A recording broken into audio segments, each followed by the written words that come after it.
Ինչ է տեղի ունենում, երբ որոշում ես աղոթել։ Առաջին հերթին Սուրբ Հոգին մեր մեջ աղոթելու ցանկություն է ծնում։ Երկրորդը, երբ մենք հնազանդվում ենք, ցանկությունը հասունանում է մեր մեջ եւ ընթանում է դեպի Սուրբ կարգապահության վայր Տիրոջ առջև։ Երրորդը, եթե սովորենք կանոնավոր աղոթքին, այն մեր կյանքում կբարձրանա երրորդ մակարդակի, ստեղնայի ցանկությունից կարգապահություն, կարգապահությունից բերկրանք, բայց բոլորը սկսվում է ցանկությունից։ Սկսիր ցանկանալ աղոթել, ասա Սուրբ Հոգի ծնիր իմ մեջ այդ ցանկությունը, հետո դիսցիպլինիրված արա դա, որից հետո աղոթքը կդառնա ուղղակի բերկրանք։ Բժշկությունն ասում է, որ մի բան 21 օր եւ նույնը հաստատում է գիտությունը, 21 օր միևնույն բանը նույն ձևով կրկնես, 22-րդ օրը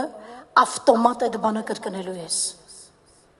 21 օր անձդ վարժեցնում մի բանի մեջ, 22-րդ օրվա վրա դու կկատես, դու դա ուզում ես անես, դու դա ուզում ես մշտապես անես, այո,